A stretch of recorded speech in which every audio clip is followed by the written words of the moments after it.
Nga njëra anë, është gjë e mirë që publiku nuk I di asnjëra nga këto tema.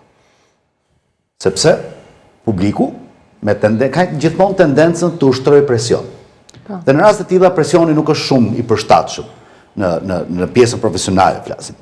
Nga ana tjetër, përgjithsisht marrëdhëniet probleme të cilat nuk arrin të zgjidhen mes vendeve, në raste me të vërtetë do duam të zgjidhim. Gjykata mbetet gjithmonë një opsion I mirë.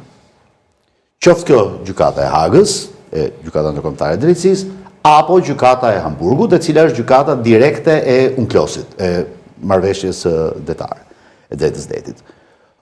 Besoj dhe shpresoj që në fakt gjykata e Hagës në këtë rast, ku flet gjykata e Hagës, gjykata ndërkombëtare e drejtësisë, jo gjykata kriminale etj, se shumë herë ngatrohet.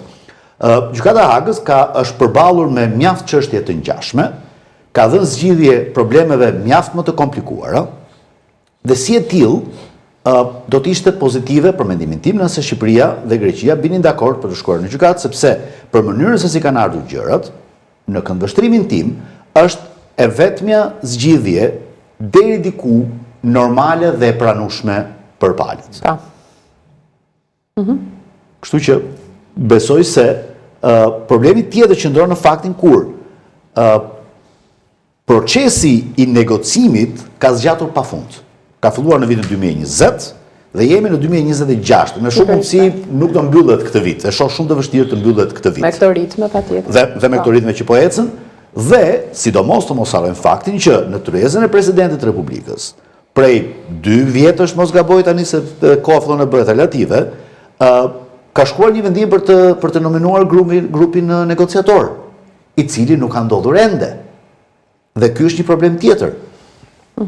Mendoj se një president republike, kur I shkon një kërkesë të tillë, nuk është se ka shumë për të parë.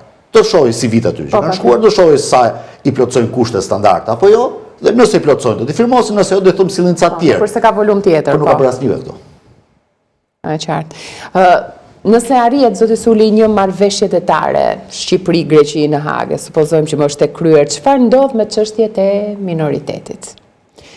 A janë kusht paraprak për Romonian apo mund të ndahen, mund të trajtohen veçmas nga marrëveshja kufitare? Si është? Nuk besoj se janë të lidhura njëra me tjetrën.